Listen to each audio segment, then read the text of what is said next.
Hello friend everyone, আসসালামু আলাইকুম। কেমন আছেন? আশা করি ভালো আছেন। আজকে নতুন একটি স্থানে নতুন একটি জায়গায় চলে আসলাম ভিডিও শ্যুট করার জন্য, সকল ভাই বোনদের জন্য। বন্ধুরা, আজকে চলে আসলাম সরিষার ক্ষেতে। সরিষা যে চাষ করা হয় আমাদের দেশে, আমি ছোটোবেলায় দেখেছি যে আমাদের দেশে সরিষা, ধুন্দা, তারপরে আপনার গম এগুলা চাষ করা হতো। কিন্তু বর্তমানে কিন্তু এখন এগুলা চাষ করে না, বিলীন হয়ে গেছে। কেন বিলীন হয়ে গেছে?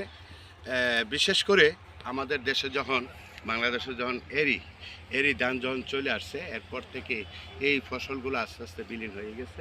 তো বন্ধুরা, ভিউগুলো দেখতে থাকেন, আশা করি ভালো লাগবে আপনাদের কাছে।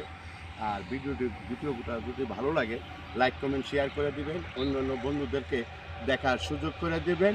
বিশেষ করে আমার চ্যানেলটিকে সাবস্ক্রাইব করে পাশে থাকবেন নতুন নতুন আপডেট ভিডিও পাওয়ার জন্য।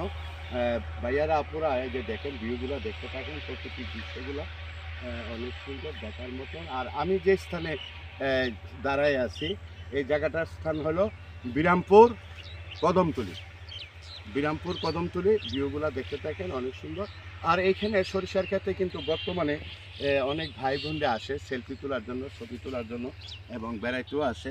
সুন্দর একটি জায়গা, সুন্দর একটি স্থান।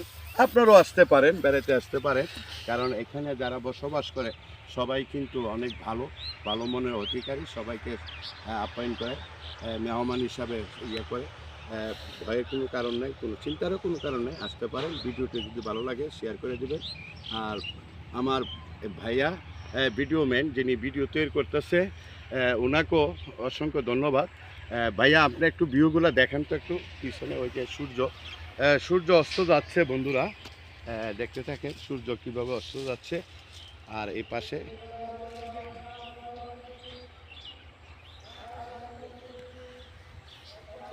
এই যে কত সুন্দর, ও মনটা জুড়ে যায় দেখার মতন এই যে সরিষা। তো ভালো থাকবেন, ভিডিওটি অনেক বড় হয়ে যাচ্ছে। ধন্যবাদ সবাইকে, আসসালামু আলাইকুম।